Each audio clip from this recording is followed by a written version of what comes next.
Vamos se apresentar para que vocês entendam um pouquinho do que a gente faz aqui, né? A área de arquitetura e produtos dentro da ESH é como se fosse R&D, quando a gente olha para empresas americanas e europeias. Então, toda a parte de pesquisa, desenvolvimento, estruturação de como aquilo vai ter um fim dentro da companhia, para que valor aquilo vai conceder ao cliente, toda essa esteira, né, de conceber e criar é feito dentro da área de arquitetura. E aí eu passo para o meu amigo aqui de agenda para ele poder abordar aí a área do C-Search. Fica à vontade, Antoniato. Obrigado, Anderson. Aqui, pessoal, primeiramente, novamente, né? Bom dia a todos.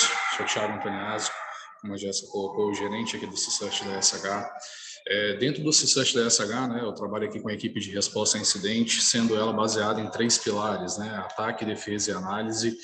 E nosso objetivo, né, junto com a área de produtos e demais áreas da SH, é testar os controles de segurança, aplicar monitoramento, realizar testes periódicos de forma a garantir a postura e maturidade dos nossos clientes. É isso, pessoal, de forma bem resumida. Eu acredito, né, Antoniato, que antes da gente falar da 3.0, recordar é viver, né? Sim, E sempre. algumas pessoas que estão aqui com a gente na agenda, acredito que talvez não tenham participado do princípio, né? E entender o princípio é saber como é que essa estrada trouxe a gente até a versão 3.0. E recordando aquele tempo onde teve aquela troca de informação, aquele anseio que o mercado estava acontecendo na época, as dores dos nossos clientes, as nossas dores, né, como provedor de serviço, em como traduzir aquilo de uma melhor maneira ou como colocar aquilo de uma forma que o cliente conseguisse observar valor, foi latente naquele ano de 2015 ali para 2016, apesar da gente já estar vindo ofertando serviço gerenciado de segurança desde 2006 praticamente. Aquela janela de tempo, eu acredito que foi um momento de inflexão para a companhia e também de anseios dos clientes do ponto de vista de que as ameaças estavam mudando muito rápido, né? Eu acredito que nos últimos 7 anos essa já vinha numa velocidade muito avançada e está numa cadência exponencial nos últimos anos. E agora com pandemia, então, piorou, né? Por isso que a gente teve que fazer a versão 3.0. E olhando para esse passado de 7 anos atrás, a gente pontuou aqui algumas coisas que chamaram muito a nossa atenção na época, trouxe uma elucidação de como melhorar a estruturação de um SOC, trouxe, né, a transparência de como levar informação para os clientes na ponta, que foram essas colocações que estão aqui para vocês no plano de fundo. Muito naquela época se falava em monitoramento limitado, como justificar a contratação desses serviços, né? A ótica que se tinha dos serviços naquele momento era que tudo era muito reativo, né? O cliente estava esperando sempre algo mais daquela oferta que ele contratou. A percepção talvez era de recursos, né, generalistas. O mercado brasileiro ainda não funciona igual ao mercado americano, né? O mercado americano é cada um no seu quadrado.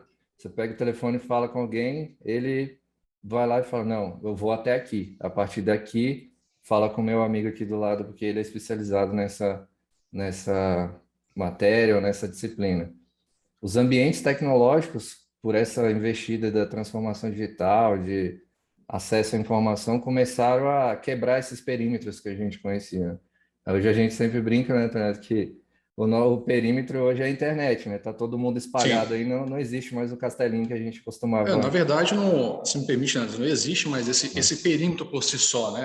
As barreiras, né? Quando a gente fala de perímetro, elas foram quebradas e hoje, se a gente for olhar o modelo digital que a gente passa e o modelo de cibersegurança, o perímetro digital se torna tudo aquilo, né, em que a empresa possa estender o seu perímetro interno, né, ou uma identidade de acesso. Então, até mobile hoje, né, muito forte principalmente, se encontra como um perímetro, né? E como você colocou, interconexão, né? Tudo hoje navega sobre a sombra da internet, né? Perfeito.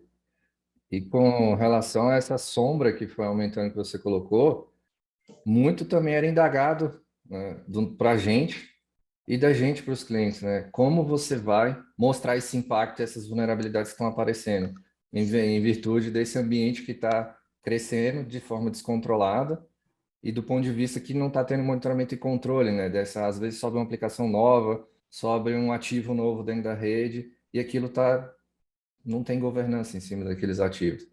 Até para a gente, como provedor de serviço, na época, era um problema, né? A gente tem que reconhecer os passos evolutivos que a gente tem para esse momento de hoje e aprender com as lições do passado.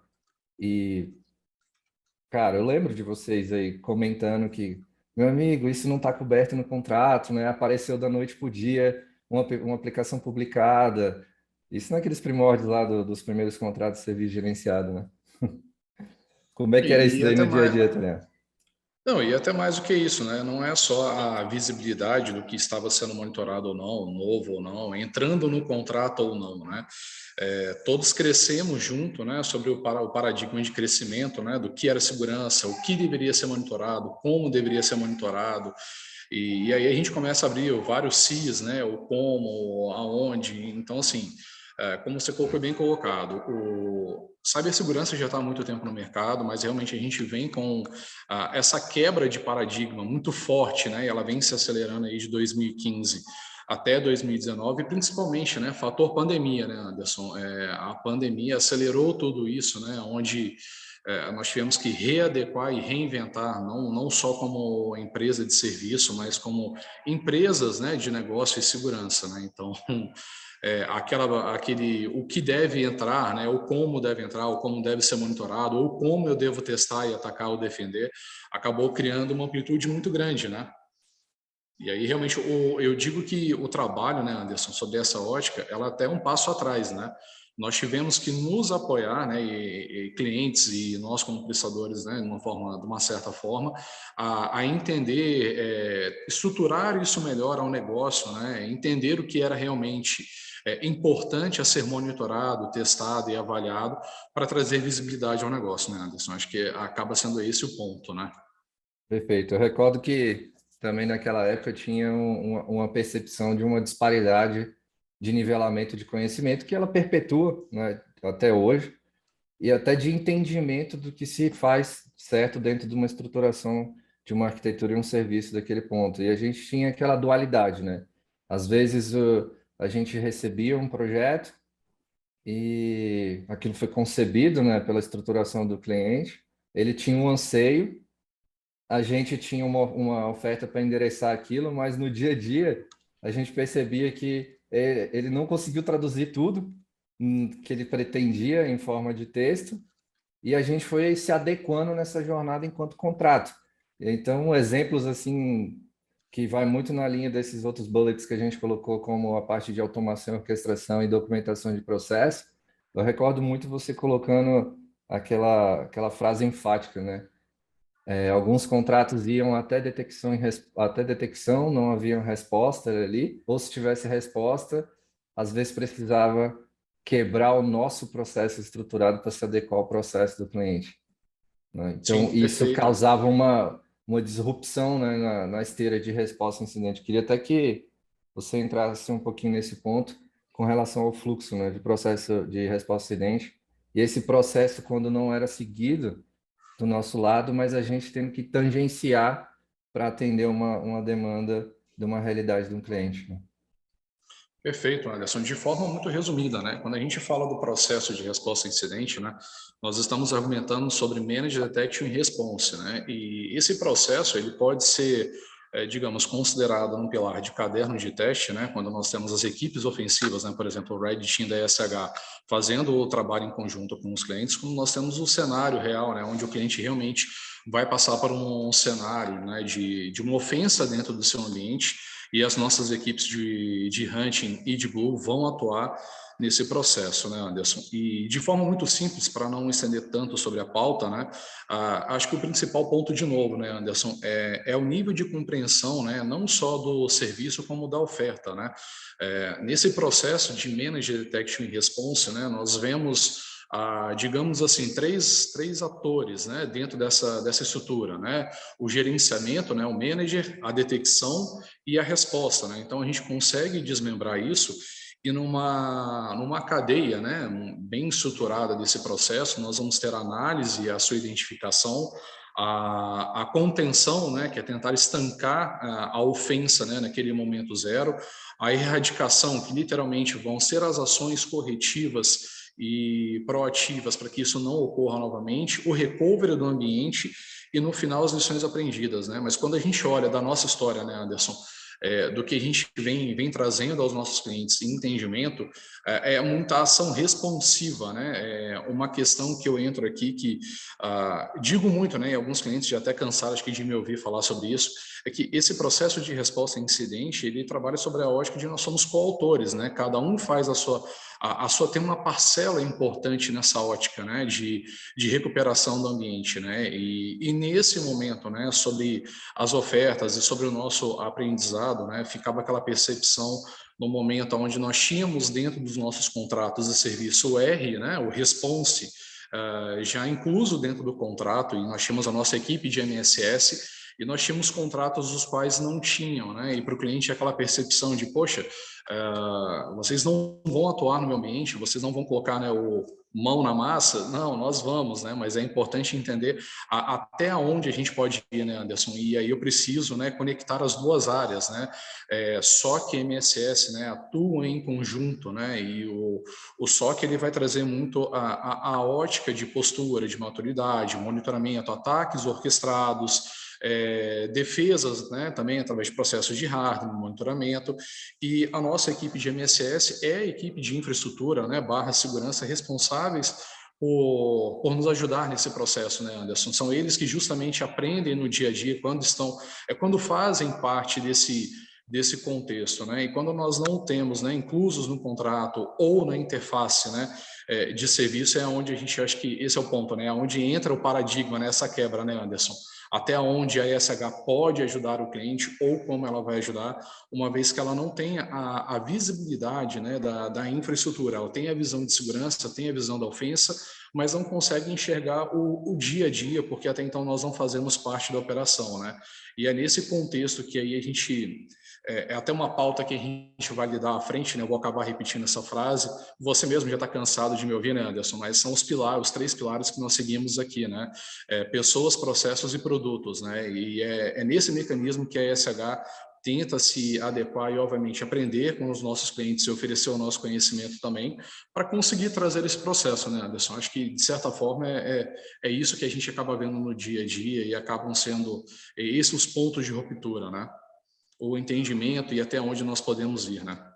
Você colocou 2 pontos que também foram muitas dores de lições aprendidas aí dos últimos anos. Primeira, até onde vai o R da resposta, e o R do MDR lá é de responder e não de recuperar, né? A atividade de Perfeito. recuperação compete ao MSS, é um outro tipo de serviço que foge do escopo do SOC. E muitas das vezes, quando a gente entrava em contratos, era uma demanda latente, porque havia uma carência desse tipo de execução e muitas das vezes não foi contemplado na escrita dos projetos ou porventura estava na mão de outras empresas, que é muito comum acontecer aqui no Brasil, né? A gente enxerga essa dualidade ainda de cultura. O SOC precisa estar andando perto do MSS e o MSS perto do SOC, porque são competências que trabalham em forma paralela, elas são complementares e um vai ajudar o outro no dia a dia. Se a gente pegar um cliente que só tenha, por exemplo, MSS praticamente é a administração de ferramenta, é o dia a dia, né? É o daily basis que a gente chama. É comissionar um usuário, comissionar uma regra, decomissionar uma política, fazer uma melhoria, um health check na solução, mas eles não têm capital intelectual e skill para fazer detecção e resposta. Mas, em compensação, a área do SOC é uma área mais especializada, ele vai trabalhar de fato como um atirador de elite, e no momento que ele identificar ali pós-incidente alguma coisa, ele vai mandar um plano de melhoria para o MSS fazer essa execução ali e trabalhar nos ativos de segurança. E isso é muito comum, a gente via, principalmente aqui ainda muito no privado e também no público, essa questão de que esses contratos têm que estar apartados para uma melhor saúde administrativa. O que a gente percebeu é que no dia a dia a melhor coisa a se fazer é unificar esses contratos numa única forma e não separá-los. Porque se você Perfeito, levar para o Anderson. raciocínio da resposta a incidente, né? Naquela linha do tempo que você colocou, você imagina a gente, uma empresa de detecção e resposta, está prestando serviço de SOC, em dado momento na resposta a incidente, a gente precisa fazer uma intervenção para estancar a sangria, né? Como a gente sempre coloca, e cortar a comunicação de uma estação, mas o MSS daquilo ali está com outra empresa, né? Ou outro prestador de serviço. Vão ser SLAs diferentes, né? E você está no meio de uma resposta ao incidente. Esse que é o impacto que às vezes não fica claro, né? Perfeito. E uma coisa que vai nessa linha também, Anderson, que eu ainda vejo hoje, e como empresa de cibersegurança, prestadores e profissionais da área, eu não vou dizer que é uma obrigação, né, mas se Uhum. torna uma vertente de apoio nossa a trazer ainda essa migração do conceito de infraestrutura para o MSS e como MSS e SOC vão realizar de uma forma muito simbólica, essa dança, né? Essa integração, né? E você colocou muito bem colocado, né? O SOC ele vai tratar a parte de inteligência sobre a ótica de ataque, análise e defesa, né? E o MSS, obviamente, ele também vai nos agregar com a sua visão de segurança e infraestrutura sobre a ótica das ferramentas, né? Sobre a ótica dos sistemas, sobre a ótica de vivência do ambiente, né? E uma vez que nós temos uma visão externa, digamos assim, né? De visibilidade, de monitoramento, de testes, com uma visão interna de uma equipe especializada no dia a dia, né, a gente consegue ser mais proativo, né, Anderson, e mais tempestivo nas ações, né, e principalmente, né, quando nós temos esse modelo, né, de SOC MSS unificado, né, numa única unidade, numa única estrutura, se torna ainda mais proativo um processo de resposta a incidente, né, porque a gente acaba conseguindo tangibilizar isso sobre a ótica de de um único serviço, né, e não de serviços distintos e muitas vezes o processo de resposta a incidente ele acaba sendo atrasado, né, sobre a ótica de termos que fazer entrevista, entender o ambiente, né, muitas vezes quando não fazemos parte desse ecossistema, né, para então conseguir dar visibilidade e executar as ações de maneira mais rápida, né, Anderson? Com certeza. E indo além aqui já na nossa apresentação, né? Você já começou a explanação dessa resolução, né? E essa resolução, de fato, foi o nosso aprendizado quando a gente começou a estruturar a primeira versão do ESH Vision, né? E isso trouxe muitos frutos, né? Praticamente o mercado teve uma aceitação muito grande do ponto de vista de como era percebido o valor agregado da oferta, quando a gente trazia justamente esse ponto que você colocou, né?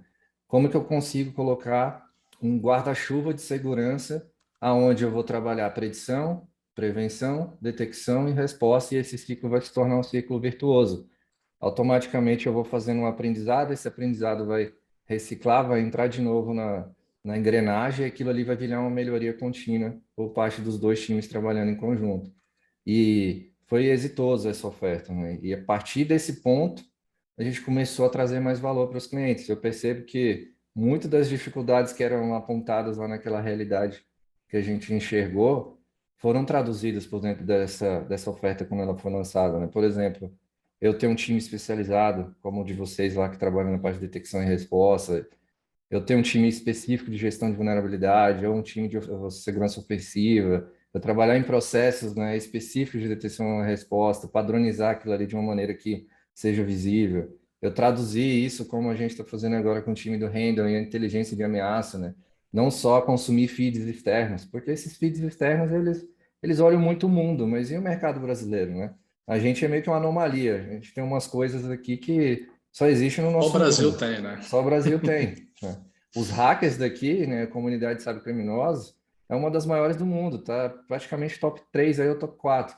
Às vezes a gente tem aquela síndrome de brasileiro faz mal as coisas, mas por incrível que pareça, a gente faz bem muitas coisas.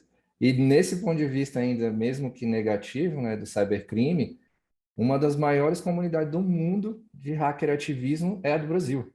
Então a gente está no berço de cyberataque. Praticamente aqui a gente concorre ali com o leste europeu, com Rússia, com China e com Estados Unidos. Não estamos no paro, né, dessa quantidade toda de países aí afora. Essa gestão de risco integrada, né, Antonias, que eu penso que Você sempre fala isso, né? Como que o cliente vai perceber o impacto disso? Como que ele vai traduzir isso para o negócio? Ele está contratando um serviço de detecção e resposta, como que ele leva essa informação para frente, né?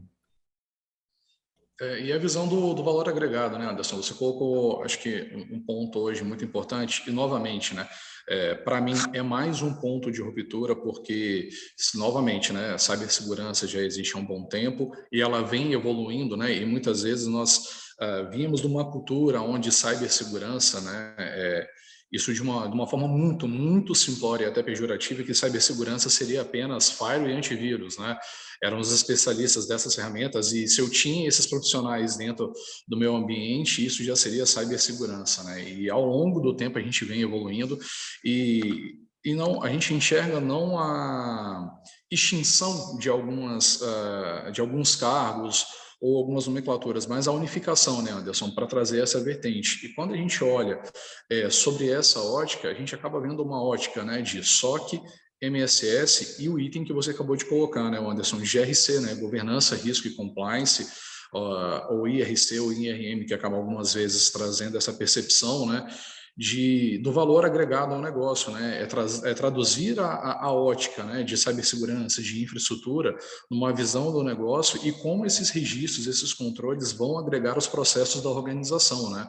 E a gente, obviamente, não pode deixar nunca de colocar fora desse contexto, porque muitas vezes, ainda no nosso dia a dia, né, Anderson, eu vejo muitos dos nossos clientes e até parceiros que estão chegando, né, para compor essa qualidade que nós temos aqui no nosso dia a dia, com o entendimento do que é SOC, né, ou que o MDR vai ser o SOC do cliente, né, e a gente está um pouco além, né. O SOC ele acaba sendo a unidade central, mas dentro dessa estrutura nós temos diferentes pilares, né.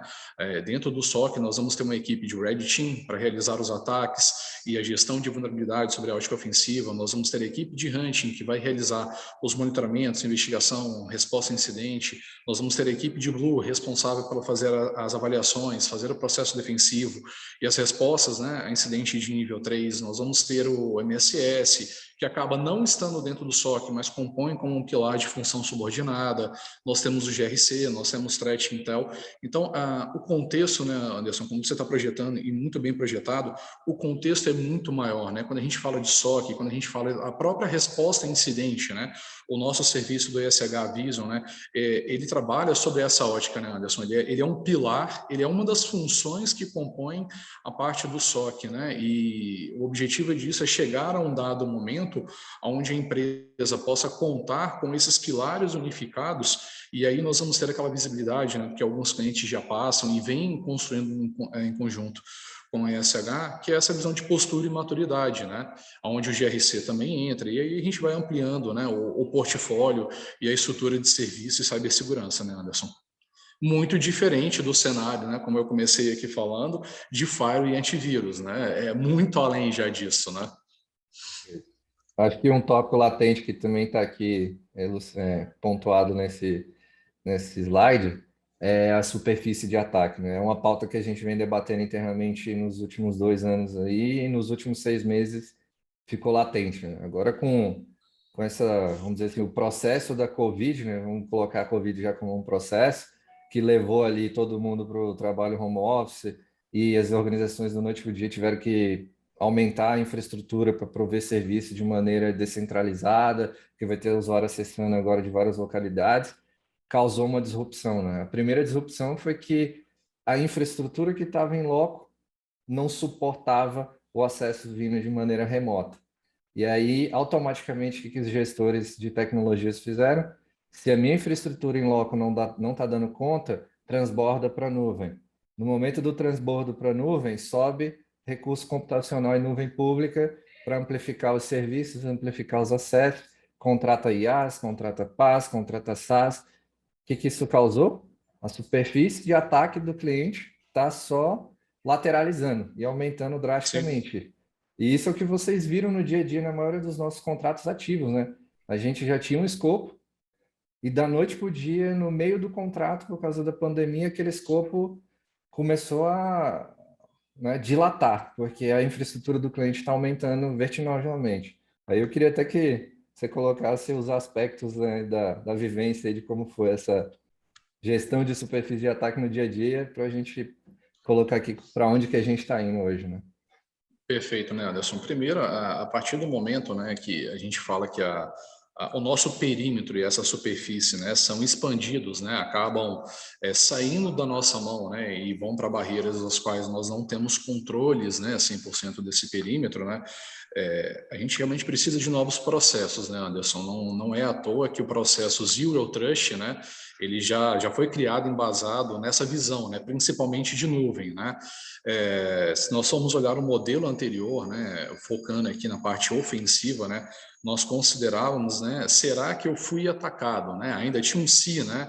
No novo modelo, você já considera, né, não, por menor que seja a ofensa, você já considera que você possa estar com algum nível de comprometimento, alguma ofensa, e você toma ações mais radicais, né? E, Thiago, mas por que a gente vai por essa ótica, né? E é onde eu entro sobre essa barreira, né, de on-premise, de cloud e das demais sopas de letras que a gente tem hoje, né, de serviços em nuvens, né?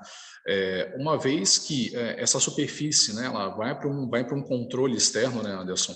O nosso primeiro desafio é entender, né, e tratar o como a gente pode testar, como a gente pode monitorar, como a gente pode suportar essa estrutura, né, porque muitas vezes acho que o nosso maior desafio foi haver a interconexão, né, uma interface que nos permitisse alcançar esses serviços, né, por serem serviços novos no mercado, tanto para a gente quanto outros provedores de serviço, né, ter uma interface que nos permitisse chegar até essa estrutura, né, e conseguir realizar o seu monitoramento, uma vez, né, com esse monitoramento, essa visão de amplitude do nosso MD, vem a parte do R, né, e vem a parte dos controles de segurança também, né, Anderson?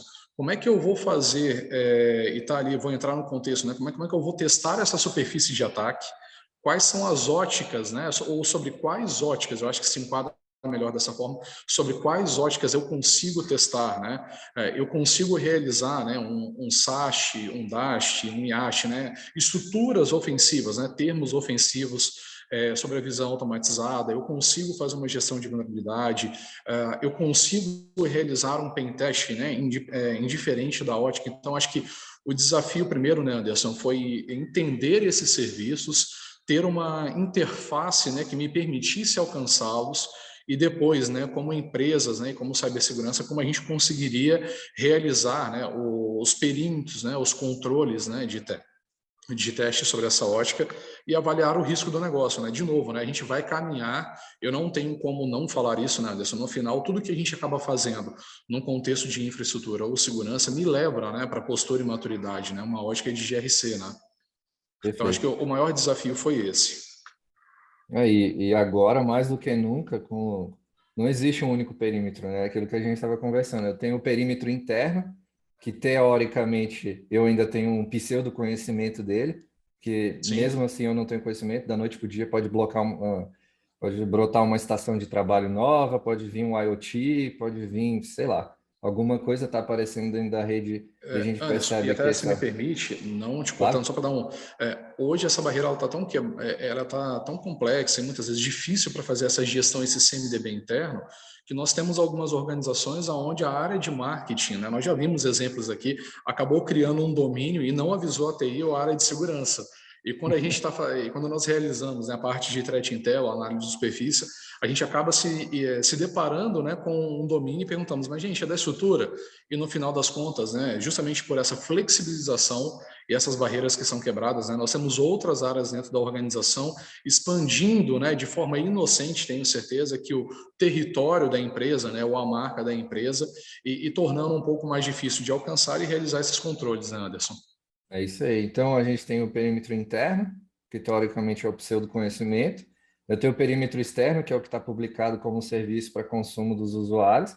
E tem o perímetro da internet, que é aquilo que a gente vive brincando hoje dentro dentro da empresa aqui, né? O perímetro da internet é o que estão falando de mim e que tipo de dado meu está sendo trafegado na Deep Web e na Dark Web. Então, esses três perímetros hoje compõem a gestão de superfície de ataque, que a gente está agora endereçando de maneira mais incisiva com a versão 3.0. E eu acho que tudo isso que a gente colocou aqui já deu uma fundamentada, né, para todos os nossos ouvintes, né? A gente carregou muita história do que a gente percebeu, do que teve de lição aprendida, como que a gente estruturou, e agora a gente vai, de fato, entrar no que tem de melhoria na versão 3.0. E nada melhor começar do que o problema que a gente já veio martelando aqui desde o início do webinar, que é a arquitetura nativa em nuvem. Hoje, não tem como fugir mais disso aqui. Até para uma operação saudável, ser escalável, tem que ter arquitetura nativa em nuvem. Eu queria até que você entrasse nesse ponto da relação do ganho de escala com a flexibilidade dessa implementação, né, de eu trazer um serviço bem mais ágil para o cliente e eu conseguir escalar aquilo de uma maneira mais inteligente, né? Perfeito, Anderson. Acho que a primeira barreira que acaba sendo quebrada, né, ou expandida nesse contexto são recursos, né? A computação em nuvem, né, o seu primeiro pilar ou a primeira linha de defesa que ela traz para a gente é a flexibilidade de recursos e diminuir o retorno do investimento, né, o TCO, fazer o ROI, entre outros contextos, né? Então, quando eu olho sobre a ótica, né, de estrutura em cloud e falando da nossa proposta, né, a primeira coisa que eu ganho, né, é já o scale out e o scale up, né? Eu posso tanto crescer o meu hardware de forma automatizada e expansível, como eu posso lateralizar os meus processos, né, para dividir a carga, né? Então esse já é o primeiro ponto quando eu olho da minha ótica, né, da nossa ótica, né, Anderson, como prestadores. Da ótica dos clientes, né, muitas vezes a gente sabe que no modelo que a gente ainda está migrando, né, a maioria dos clientes estão se adaptando, e obviamente o ESH Vision 3.0, ele vem sobre essa premissa também, que é a necessidade de recursos internos, né? Quando a gente fala de recursos internos, a gente vai trabalhar ali sobre processamento, o armazenamento, a interconexão e tudo isso, né, Anderson, vai gerar sobre custo, né? Eu não posso olhar sobre a ESH, né? Nós não trabalhamos apenas sobre essa visão da ótica do nosso custo, mas a gente tenta olhar também sobre a estrutura de custo dos clientes. E aí, quando a gente olha essa parte de nuvem, o que a nossa proposta está trazendo é justamente tirar, né, o foco dessa carga interna, né, Anderson, diminuir esse custo operacional interno, tanto ISH quanto o cliente, né, para que a gente possa realmente ter essa escalabilidade, ter essa alta disponibilidade e contar, né, com o recurso de cloud, que obviamente, quando comparado a um ambiente on-premise, né, Anderson, numa empresa que o foco não é data center, obviamente, né, a gente precisa colocar esse eixo também, que a escalabilidade ela vai ser 1000 vezes maior, né? Então acho que o principal item, o que traz a nossa visibilidade para essa oferta, né? Eu acho que o primeiro item é isso, é essa escalabilidade, é essa flexibilidade que nós estamos falando aqui. Legal. E algo que melhorou muito também, até por causa de evolução tecnológica, é com relação aos algoritmos de aprendizado, né? Se a gente faz Sim. uma analogia com o que a gente tinha de estruturação legada até alguns anos atrás, a gente percebia que as análises eram muito estáticas, ou o tipo de aprendizado de máquina dinâmico que se tinha nas soluções, eles ainda não estavam tão avançados, não traziam uma produtividade que a gente esperava. Então, hoje, com essa nova plataforma, e dependendo de que grau a gente vai acessar ali para, por exemplo, fazer um teste de hipótese, o que antes, em alguns casos de uso, demoravam, por exemplo, 2 horas para fazer um teste de hipótese, com esses novos motores a gente consegue matar praticamente em 15 a 20 minutos um teste de hipótese, dependendo do caso de uso, é claro, né? E vai agregar muito ao time de hunting, né? Você ter nunca vai ter a substituição do ser humano, isso não existe, né? A gente sempre brinca aqui que se a Skynet um dia aparecer, tá todo mundo demitido, pode fechar a empresa, que é só contratar a Skynet que ela vai resolver tudo. O ser humano sempre vai ter um papel primordial, né? Os algoritmos estão avançando bastante, a computação em nuvem proporcionou algo que não se existia, né? Que a inteligência artificial já é estudada desde a década de 80, mas não teve uma aceleração tão rápida por causa da computação. Naquela época, os computadores não tinham o poder de processamento que tem hoje. E agora, com nuvem, o Deep Learning está fazendo uma evolução muito rápida por causa dessa gama de capacidade computacional que tem disponível. E queria te ouvir também como que está se dando no dia a dia, né, da produtividade do time e da assertividade, né, em como eles conseguem ser mais rápidos e assertivos por causa desses motores mais avançados. Perfeito, Anderson. Acaba que eu vou até fazer uma citação a um webinar que teve agora há pouco tempo do Alan, do Kamata, né, falando sobre inovação e cibersegurança, né, e um dos itens que o Alan colocou é que a camada de ataque, ela muitas vezes, aliás, ela acaba sendo infinitamente maior do que a camada de defesa, né, então são muitos ofensores e a linha de defesa acaba sendo menor, né? E quando a gente olha sobre essa ótica de machine learning, o IA, a arquitetura em nuvem, né, Anderson, a gente acaba que o desenvolvimento, né, ou a ótica, né, sobre a visão de ataque do mercado apresenta um linear muito escalável, né, porque eu já tenho motores que estão aprendendo, né, Anderson, no dia a dia, já estão enxergando através de táticas de threat intel, machine learning e outras vertentes, né, para a criação de casos de uso ou mecanismos, né, mecanismos automatizados de ataque e defesa que permitem a nossa equipe já receber essa informação, avaliá-la internamente, né, através de exercícios, né, conhecer e já aplicar isso em produção, né, Anderson? Não só já estar em produção, tanto quanto se preparar para aquela vertente, né, estudar sobre ela. Então, acaba que essa vertente ela traz para a gente duas óticas, né, Anderson?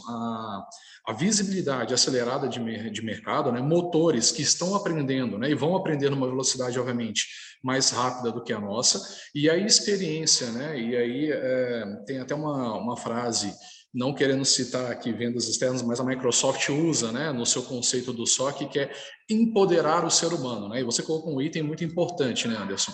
A ação de automatização, a ação de melhoria de Next Generation, de CIEM e de outras vertentes, como as propostas do nosso serviço também, elas não vêm ali para tirar o emprego do ser humano ou denegrir ou qualquer coisa do tipo, né? Na verdade, eu vou usar o termo da Microsoft, né? Ela vem para empoderar o ser humano, né? Então, tarefas que podem ser mapeadas e executadas como rotina são automatizadas, são esses motores, né, Anderson?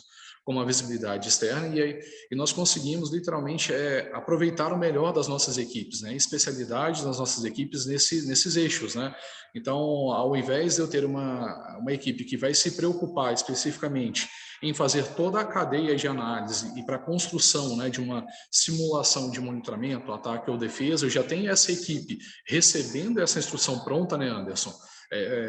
De forma mais acelerada e otimizada e permitindo que as equipes não se foquem em criar, mas se foquem em testar, aprender, né, e otimizar no conceito de resposta a incidente, ataque e defesa. Então, eu vejo por essa ótica, né, Anderson? Nós ganhamos em escalabilidade. Eu tiro um pilar, que é esse pilar de criação novamente, dessas linhas de monitoramento, e parto já para a linha prática, né, que é realmente avaliar como isso vai ser agregado, né, a cada negócio, como nós podemos nos defender e que matriz de ataque, né, essa visão traz e qual é a linha defensiva para o nosso processo, tanto de resposta a incidente, SOC, Threat Intel, como para o processo de MSS também, né, Anderson? A gente acaba conseguindo, né, e a gente vai acabar tocando nesse ponto, né, mas só para dar aquele gostinho, né, do que vem de pauta, que é a parte de postura e maturidade, né? Muito se fala sobre testar o perímetro externo, né, Anderson? Quando a gente fala de segurança, monitoramento, mas também ao longo da nossa história como empresa de cibersegurança e principalmente dos anos, a gente obviamente sabe que o perímetro interno, né, também se torna um período muito, muito frágil, né, porque uma vez que a minha barreira externa esteja comprometida, eu já tenho o ofensor dentro do meu ambiente e a linha que me permite, né, ou que vai me dizer se eu vou ter sucesso ou vou falhar nesse processo de defesa, são, né, parte desses mecanismos que nós estamos apresentando e os outros dois eixos, né, Anderson? Pessoas e processos, né? Essa nossa linha é a linha de produtos, né, a linha de serviços, no qual vai compor essa ótica, né? Perfeito. E algo que a gente melhorou bastante agora na última versão foi essa cobertura multi-cloud, né? Isso era uma dor nos últimos 2 anos, praticamente unânime, né? Majoritária ali dos clientes pediam essa necessidade e agora a gente vai estar endereçando isso de uma maneira bem mais prática, essa cobertura. Outro ponto forte também que era uma adaptação antigamente, por causa de fato da arquitetura que a gente tinha naquele momento, era traduzir isso de uma maneira que coubesse no orçamento e fosse a realidade de empresas de menor porte. Porque eu pegar, é como se eu chegasse assim para o Antônio Alves e eu sou vendedor da BMW e falar, BMW, Antônio Alves, eu tenho uma BMW aqui que custa, é uma elétrica, ela custa R$ 1,5 milhão. Pô, você até quer comprar, mas tem que olhar para o seu orçamento, tem que olhar para a sua realidade, tem outros níveis de prioridade na sua vida. Então, você tem que ter um casamento, né, da necessidade com o orçamento. Não adianta eu apresentar algo que é utópico. Ninguém vai ter todos os controles de segurança, todos os níveis de detecção e resposta, todos os níveis de predição. Isso é utopia. A gente está sempre na jornada de melhoria contínua.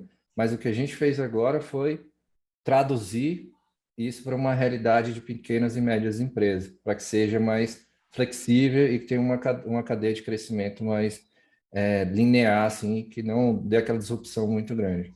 E até já aproveitando esse gancho, já apresentar para os nossos participantes como que a gente está endereçando essa versão 3.0.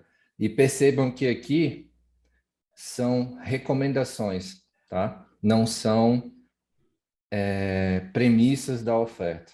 Vamos botar dessa forma. A oferta aqui, ela tem os seus pacotes, mas aqui é uma orientação de como você melhor se encaixa. Exemplo, que a gente vem debatendo muito, né, Antoniado? Quantas disciplinas de prevenção de segurança eu já tenho no meu parque? E aqui, quando a gente fala em disciplinas, são Endpoint Security, Network Security, Cloud Security, Data Security, Application Security e Security Operation. Gartner preconiza 6 disciplinas, que dentro dessas disciplinas existem uma infinidade de tecnologia barra matérias. Então, se você se enquadra numa realidade de 2 disciplinas, você ainda é caracterizado como um iniciante. O que seriam 2 disciplinas, né? O Antoniazzi até falou, um endpoint, né? Um antivírus, ali, um Next Generation AV, e um firewall. Você tem 2 tecnologias de disciplinas diferentes, então você está enquadrado nessa realidade de 2 disciplinas. Conforme a gente vai evoluindo, existem outras superfícies que vão ter controles, né? Se a gente pega empresas muito grandes, que já estão com cifra de bilhões, eles eventualmente já têm controle em nuvem, já tem controle para aplicação, já tem controle para dados, já tem controle em rede, já tem controle no endpoint. Então, eles estão cobrindo múltiplas disciplinas de monitoramento e controle, né? Na parte de detecção, aqui são as esferas que a gente chama de capacidades do SOC, né? Eu tenho uma ferramenta para correlacionar, eu tenho uma ferramenta para investigar e detectar em nível de endpoint, de rede, eu tenho uma ferramenta de comportamento. Então, conforme a maturidade vai crescendo e o orçamento da empresa vai crescendo, é comum que se tenha mais tecnologias para detecção dentro do ambiente, até porque o orçamento permite esse tipo de evolução. E a maturidade aqui, a gente enxerga, né, Antônio, como processo. O quão evoluído em cultura, em processo, em governança, da parte de segurança e da parte de tecnologia estão as organizações. Eu queria ter uma palhinha sua aqui nesse ponto, Antônio, porque a gente sempre debate muito esse ponto da maturidade, né? Porque muitas das vezes as tecnologias estão lá, mas falta a maturidade dessa governança dos processos, né? Acho que acaba sendo, né, Anderson? Acho que a primeira pergunta, né, o que a gente pode tangibilizar como maturidade, né?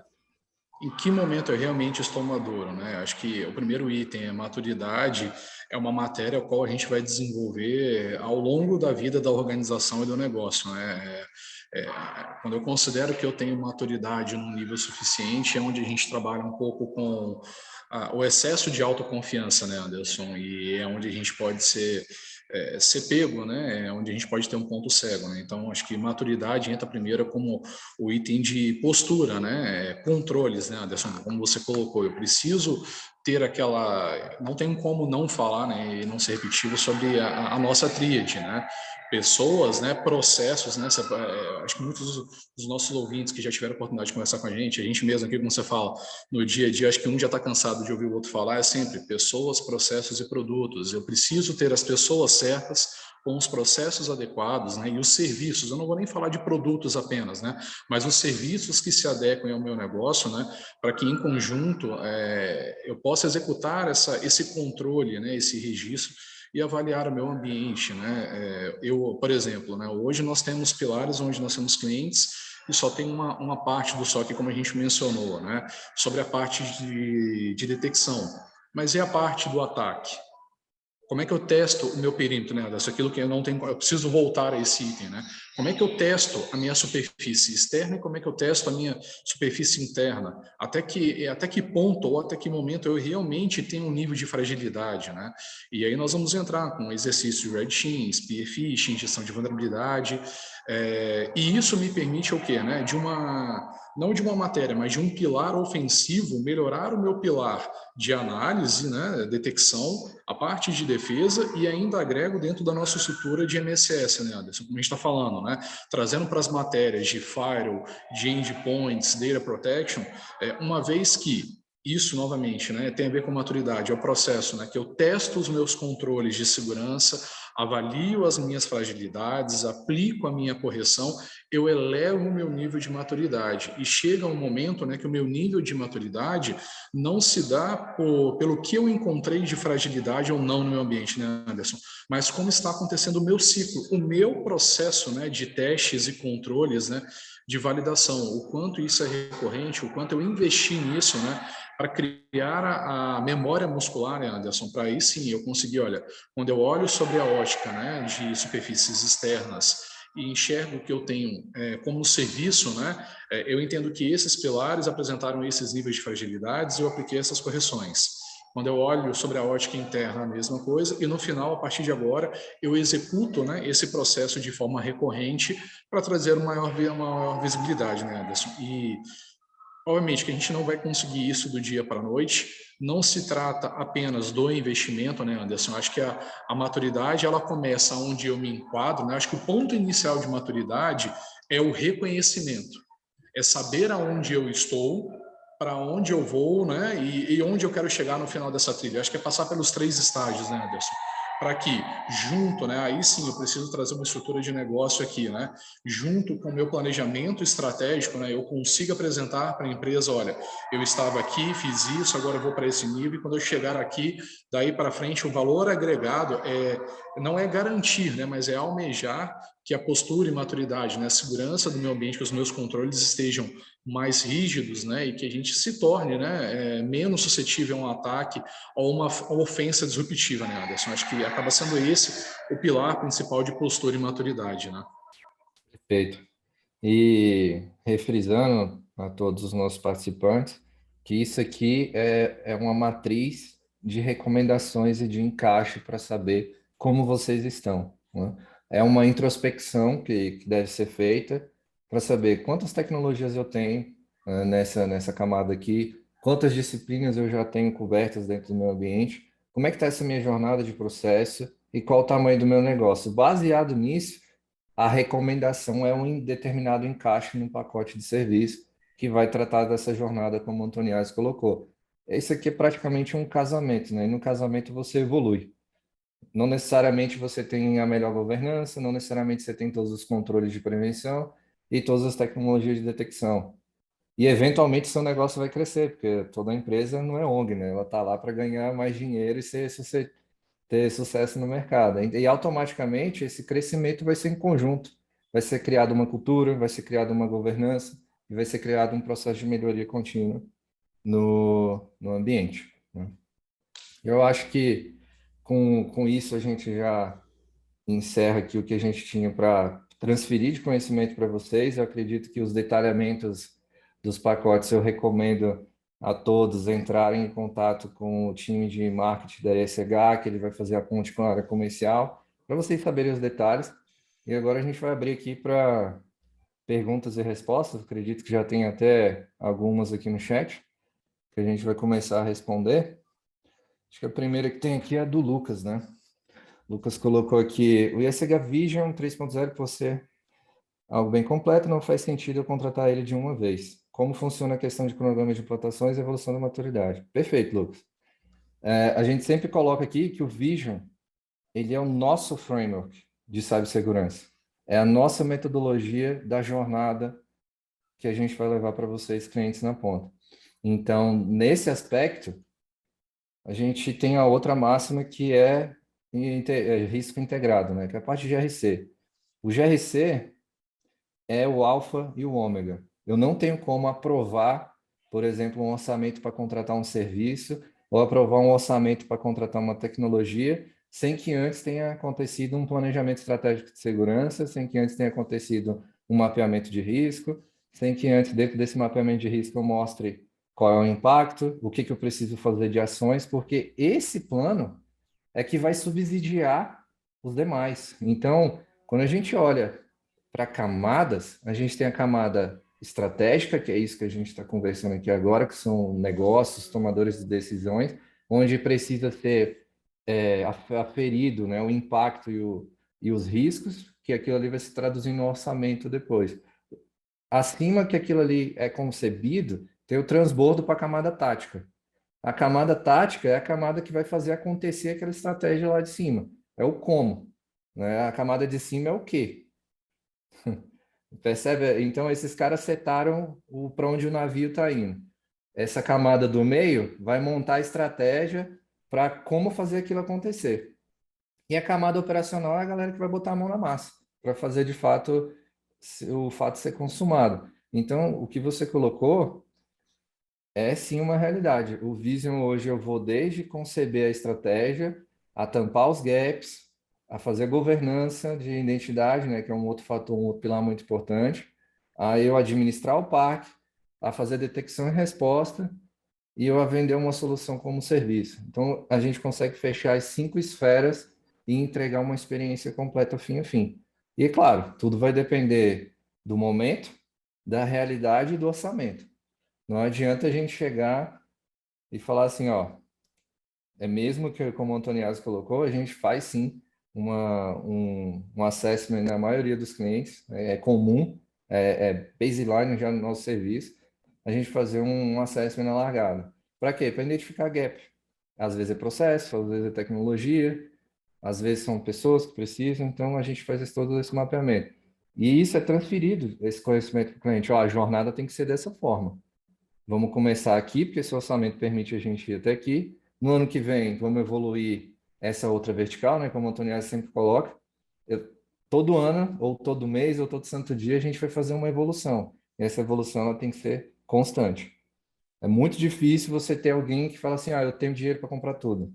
É utópico, né? Então, é uma jornada. Todo ano Ô Anderson, mesmo vai que tendo tenha, né, aumento, né? dinheiro para comprar tudo, né, de novo, né, acho que aí a gente entra no quesito maturidade, né, mesmo com a verba disponível, né, para construir a melhor central de segurança, né, ou centro de segurança, enfim, o SOC e sua estrutura tem que ter um começo, né? Eu acho que essa evolução ela não pode ser, acho que de uma única vez, para não haver a quebra de expectativa e realidade, né? De novo, eu preciso entender em que momento eu me enquadro, em que momento eu posso adequar e ir crescendo, né? Isso de forma gradativa e escalativa, né, Anderson? Acho que a gente tem que realmente enxergar por essa ótica, porque não adianta colocar todo esse processo, de novo, a tríade, né? Eu não tenho como fugir desse discurso, que ele realmente ele vai se enquadrar.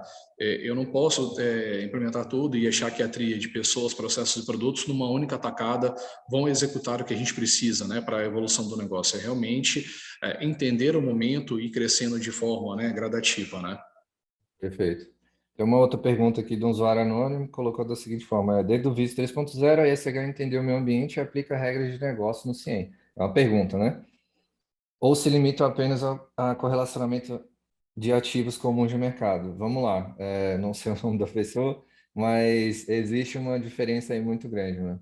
Existe que a gente, o entendimento de que é caso de uso, que são regras de correlações, e existe o entendimento do que é playbook e do que é runbook. Só para todo mundo ficar na mesma página, caso de uso são regras de correlações que já existem na biblioteca da ferramenta que faz correlação de eventos. O playbook é um processo que vai ser acionado quando aquela regra de correlação for alertada. Se deu match naquela regra, aquilo vai acionar um playbook de resposta a incidente baseado naquele alarme que foi gerado. E o runbook é o procedimento operacional, que vai ser executado para dentro daquela estruturação do processo. Então, está todo mundo na mesma página com os entendimentos. Dia zero, alguém assinou o contrato com a gente, existe já uma biblioteca de 1.600 mais casos de usos padronizados de mercado. Esse é o que a gente já tem no arcabouço. Day zero, todo mundo tem acesso a isso.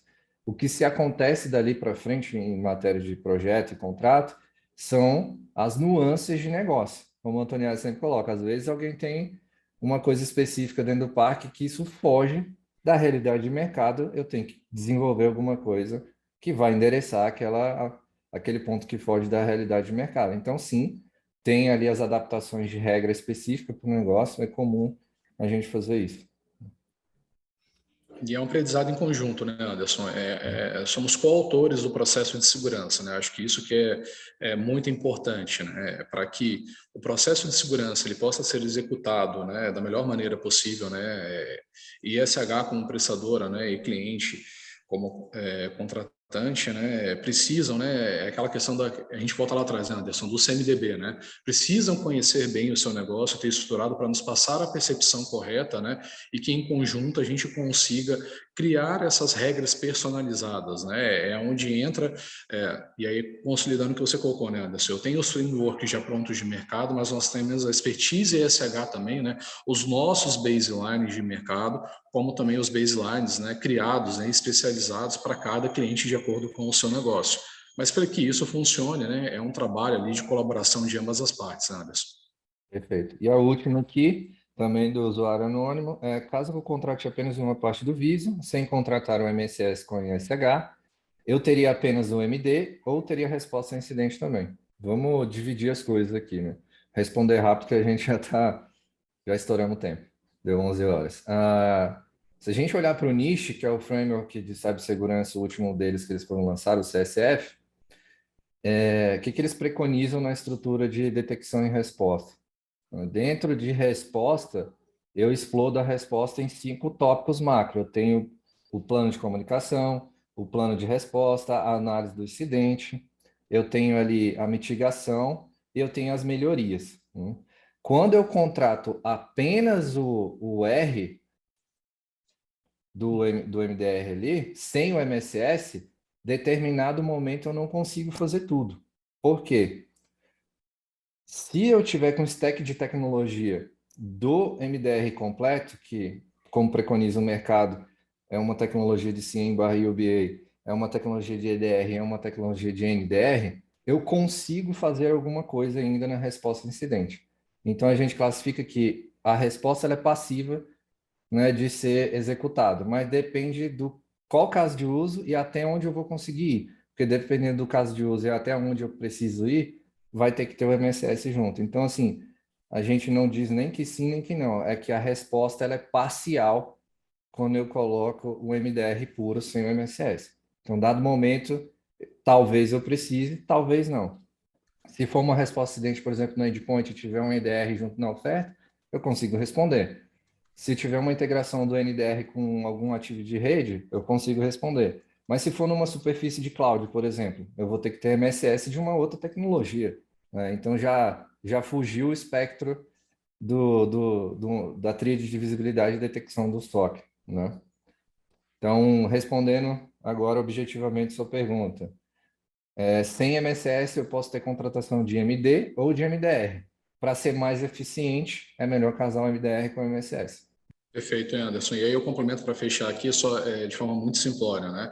Contratando o ESH Vision sem MSS, obviamente, eu acho que a pergunta ali é principalmente se a ESH vai apoiar o cliente no processo de investigação, análise e acho que parte da recuperação. Assim, a ESH ela vai ajudar, né? Ela vai fazer a investigação, ela vai fazer a tratativa, mas o processo de executar, recuperar, ir mais a fundo no que tange um sistema comprometido sem o MSS, realmente nós não vamos conseguir ir, né? Aí a gente vai estar a encargo de quem realmente está à frente desse item e a SH vai orientar da melhor forma possível, né?